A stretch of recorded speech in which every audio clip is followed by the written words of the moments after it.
Buckeye fans, we are back with you on another episode of the Buckeye Breakdown podcast. Anthony Moeglin alongside my partner, former Buckeye Kevin Woidke. Kevin rocking the Pop-Tarts Bowl short shirt, looking good today, fresh off of an awesome Father's Day weekend. Kev, we're not going to waste any time. You picked Aaron Rye, Colin Morikawa, and someone else who all didn't win the U.S. Open. That tournament, dude, was spectacular. I loved the finish on Sunday afternoon.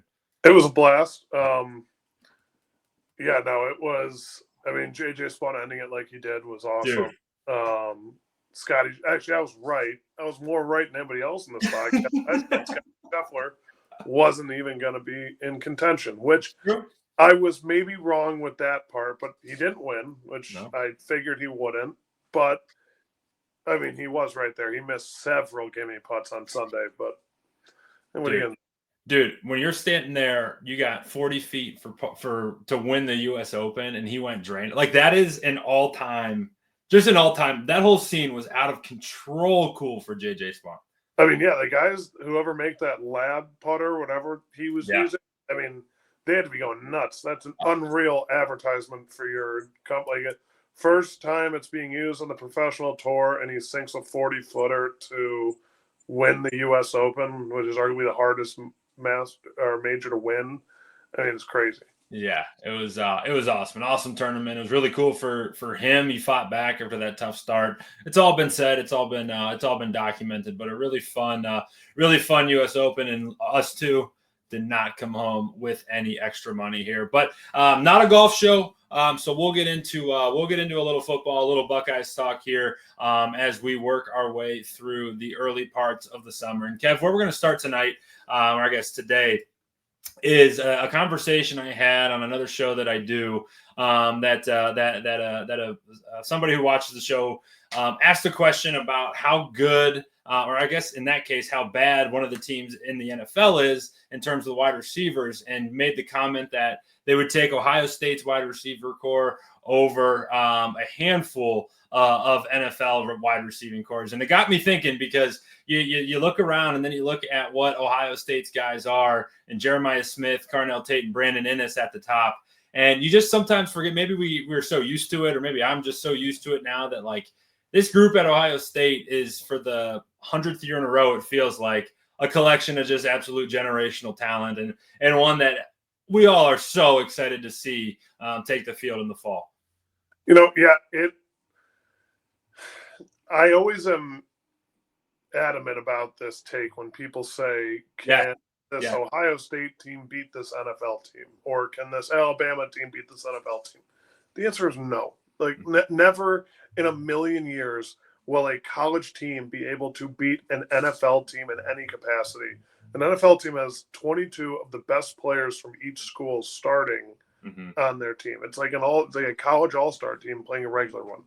That being said, the wide receiver room alone, Ohio State, if you just look at it, granted, they develop after they go into the NFL, but if you just look at over the last 4 years, I mean, you got Garrett Wilson, Chris Olave, Jackson Smith and Jigba, Marvin Harrison, Emeka Mbuka, Jeremiah, Brandon Inniss. And what's crazy is Brandon Inniss is a phenomenal wide receiver, but on that list, he's proved the least of anybody on that list. And I mean, granted, he's had less time, but like, if you asked me this question in 2017, no. It's still no in my opinion, because I think Jeremiah is the only one that is better than, or would be the best or the number 2 guy in most wide receivers rooms around the country. Carnell Tate, I think he's a great talent, but I don't think he's a wide receiver 1 anymore. I don't think he's a slot guy. I think would be a phenomenal guy in the slot. And I don't think Brandon Inniss is better than what the Browns have, what the Chargers have, what the Ravens have, what the Raiders have.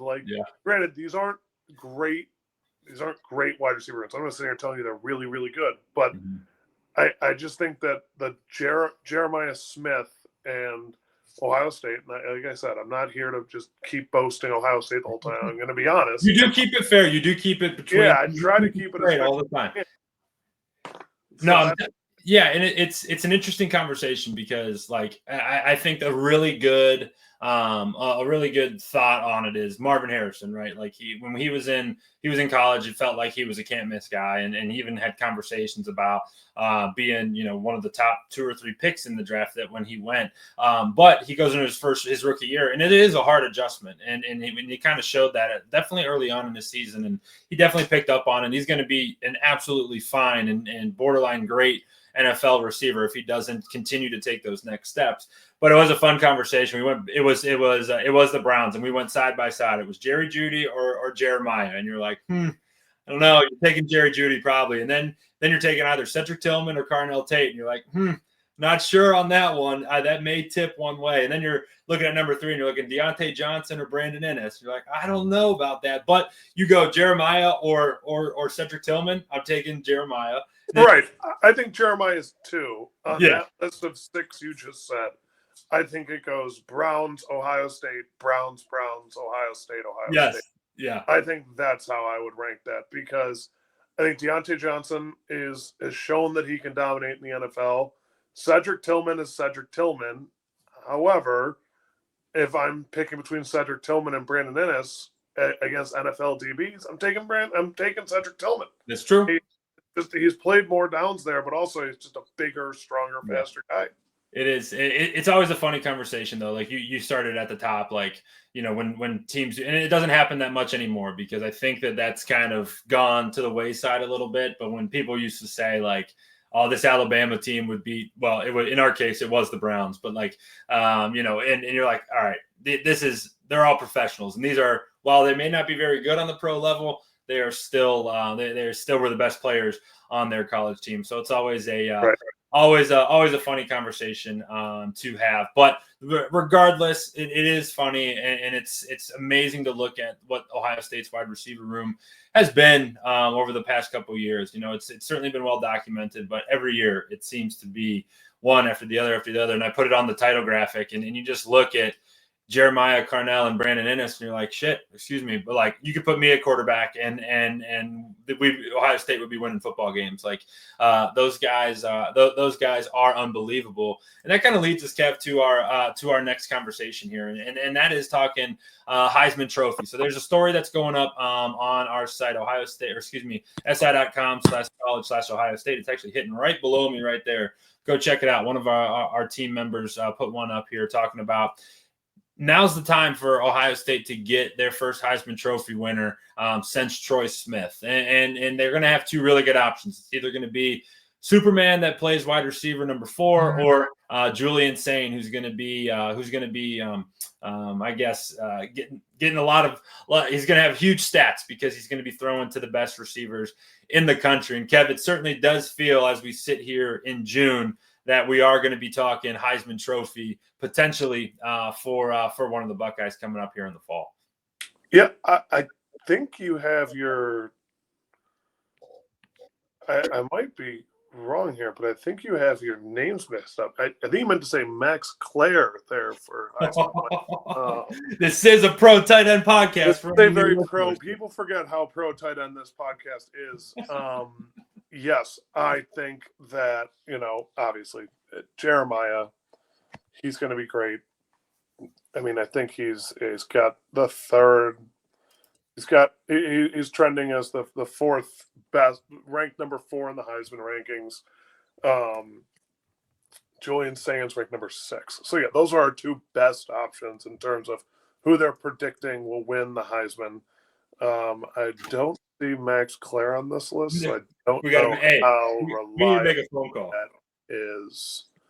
Tavion St. Clair's on this list. Interesting. But that's another part to kind of look at. Like C.J. Donaldson, another Ohio State guy. Carnell Tate. There's a bunch of Ohio State people on here, but not Max Clare. Weird. Okay. Anyway, I mean, I think that those 2 are going to be really good, but the part that's somewhat overlooked, in my opinion, is we could see the first defensive Heisman winner in a long time if Caleb Downs is still returning punts, takes a few of them back, has a few interceptions, and plays as well as he did last year. It's a great point by you, and I am looking that up right now. I think it was Charles Woodson, right? Was the last Heisman Trophy, the last defensive Heisman Trophy winner. I could be wrong. Yeah, Charles Woodson in 1997 did it from the team up north, and he was actually getting snaps on the offensive side of the ball when he won the award. And it's like, I remember last year, dude. I remember that mid-season. I don't know if it actually came from Caleb or just was a story that just started kind of sprouting up by people making stuff up. But like, they were talking about putting him on offense and getting him the football. And you're like, I don't know about that. And then against Indiana, he touched the ball on that punt return, juked a couple guys out, made one spin move, and house call. And you're like, holy cow, like, this guy is electric, man. He's electric. And what's best about him, Kev, is that like, he is actually such a good dude. Like, he's just a unbelievable young man, and like, has his head screwed on right. He feels like when he talks, you're talking to a 10-year NFL veteran, where he just says all the right things, does all the right things. And then when the ball's in his hands, he is an absolute terror. I like that take by you that we may be looking at a defensive Heisman. I mean, yeah, he's on this list. He's higher than Carnell Tate. He's higher than C.J. Donaldson. He's higher than, Davion St. Clair, which isn't super surprising.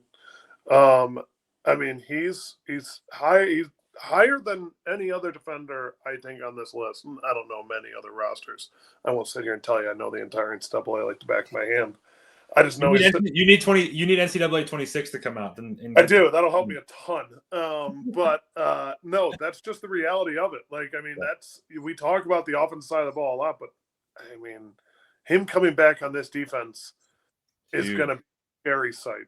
Yeah, it is going to be freaking, especially, Kev, in kind of looking at that defense as a whole. And we're not going to go into all huge detail about it, but they are going to be replacing a ton of guys. Like, we can't get lost in the fact that, in that national championship run, you did have a bunch of guys go to the draft, right? You're going to be replacing your entire front four. You're going to be replacing your Cody Simon, the middle linebacker on that defense. You're going to be replacing two guys in the secondary, or three guys in the secondary, excuse me. And it's so, we've played, both of us played a lot of football, but like, you can't understate the importance of the leader of your defense being also the vocal leader of your team, and also playing in the middle of that defense. Like, this isn't an NFL show, but you look at the Browns, right? And their best defensive player is Myles Garrett, where he's going to play on one side of the ball. He's going to be playing. He's going to have his hand in the dirt, and he's going to rush the quarterback, right?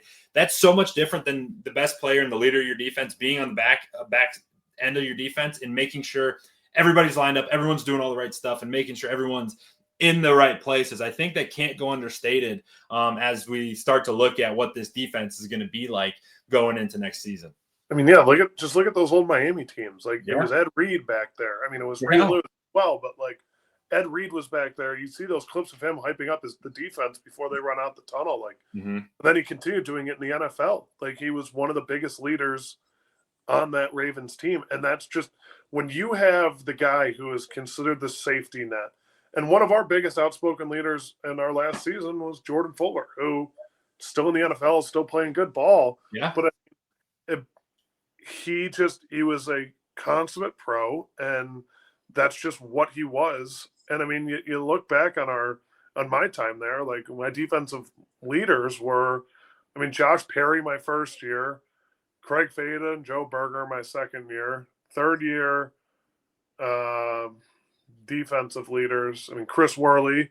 Yeah. Fourth year, you had Jordan Fuller, you had Tuff Borland coming up, you had Raymond Jones, and then like my last year, my fifth year, it was Tuff Borland, Chase Young, Jordan Fuller were our three big defensive vocal leaders. And that's just what having one at each level was incredible. But that was just the fact of the matter.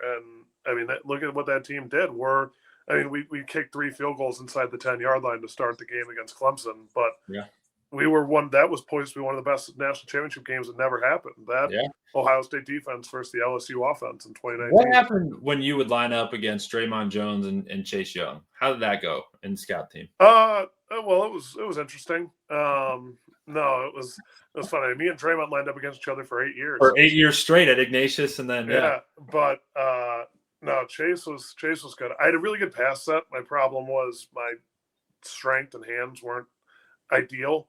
Where like my first 2 steps, Chase would always be like, Chase would want to rush me against Eric, so I'd give him a good pass set that was quick off the ball. But then once the strength came into it, I was a wet noodle. But that's just what my experience was blocking him.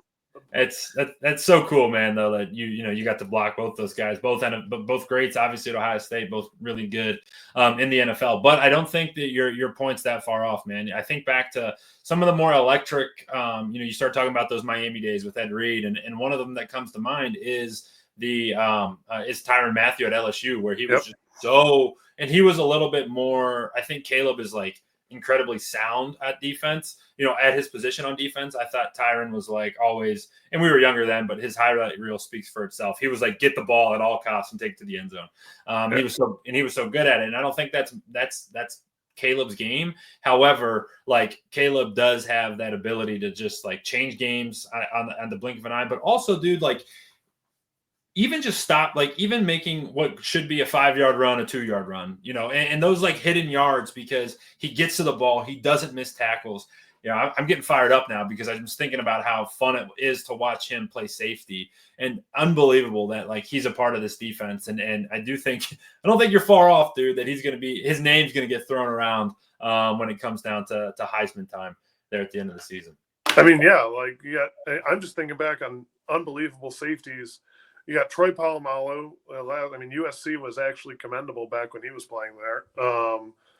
They weren't what they are now. I mean, then you look at other. I mean, look at another LSU guy, Pat Peterson. You look at. I mean, I'm trying to think of who else. Granted, I mean, he almost won a Heisman. He was their vocal leader. He didn't really do much. He lined up 35 yards off the ball, but I hate to give him credit. Jabril Peppers. He was a really good college. I think Caleb Downs is 5 times the player of Jabril because he's not being used like a Swiss Army knife. But that's just the reality of the situation when you have guys at the back end of your defense that can be loud and vocal and actual leaders, not just talking about it, but also being about it, which is the hardest part. Because if you can talk all you want, like that's the easiest way to lose a locker room is talking about it, whether you're a coach, a leader, just a regular player. If you say you're going to do something and don't do it, you lose trust instantly, and losing trust in the locker room is almost as bad as losing a game.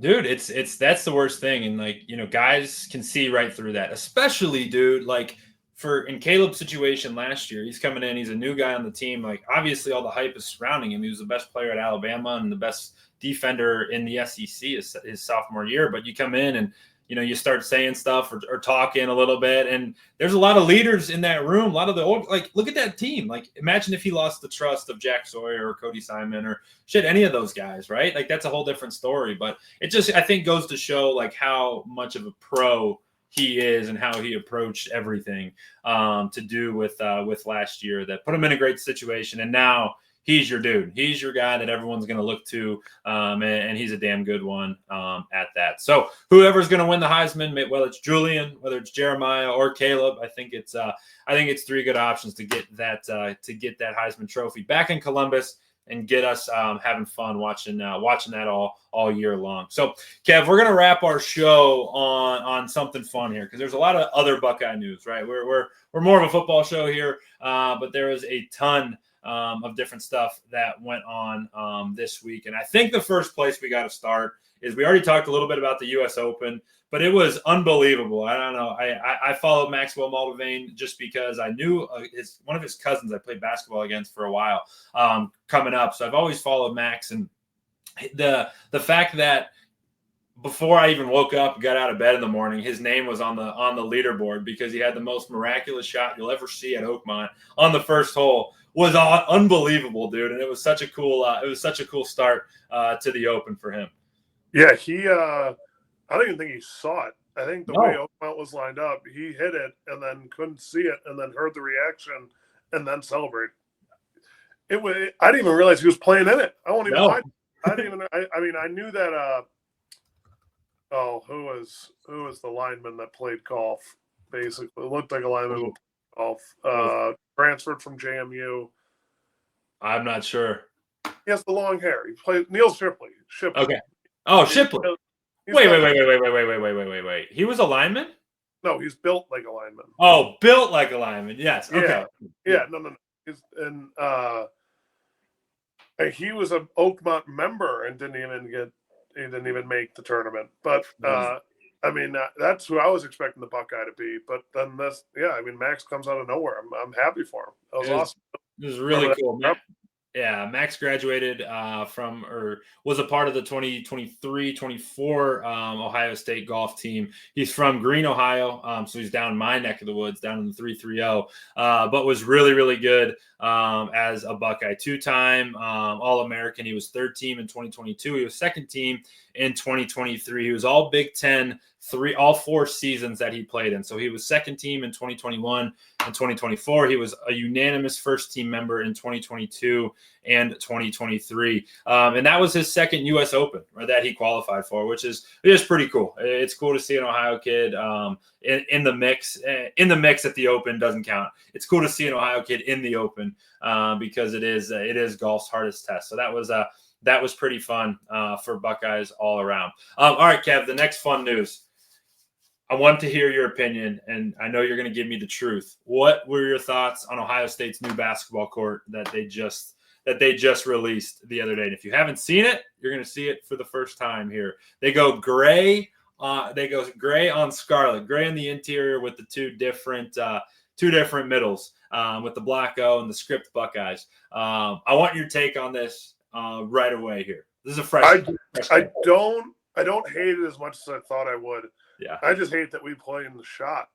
Yeah. I mean, we should be in St. John's every day. That is a college basketball arena. Yeah. St. John's, you got the wooden bleachers. You're not supposed to be comfortable watching college basketball. Oh, you're supposed to be standing up. You're not supposed to have curtains covering the top section of your arena. You can't hear it. That's the biggest blunder and the worst is they'll do like a little sprinkle. They're like, oh, we're doing a throwback game at St. Yes, John's. we'll do it at St. John's. And it's awesome. Like, renovate St. John's. Put all the, you can still have the shot for hockey because you need it. Mm-hmm. You can still, and I love watching hockey, but you can still have the shot for hockey. You can still have the shot for concerts.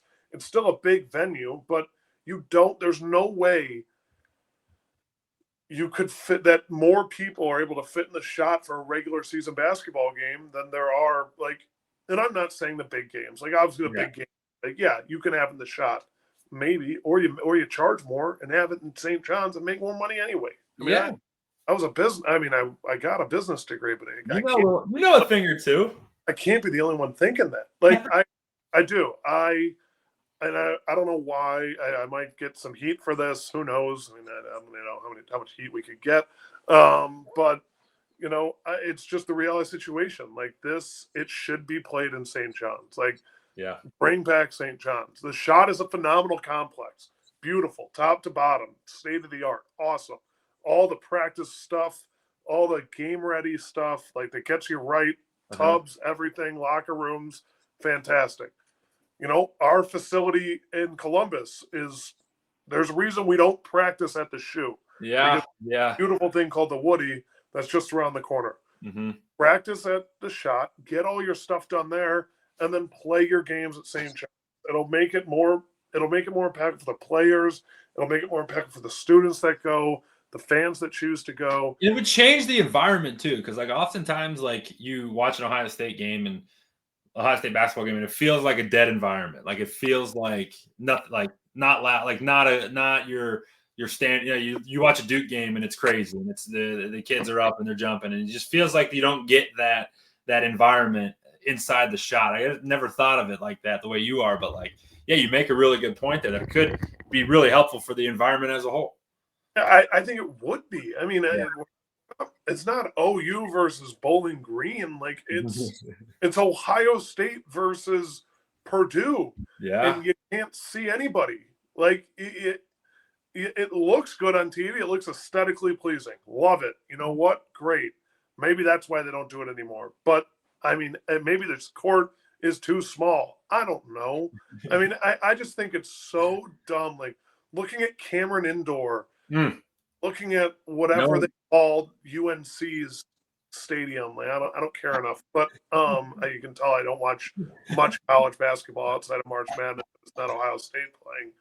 I mean, it is, in my opinion, just such an absolute blunder, and almost like obligatory that, oh, we got to play it at the shot because we have the shot. Who cares? Who cares, man? I love it. I love it.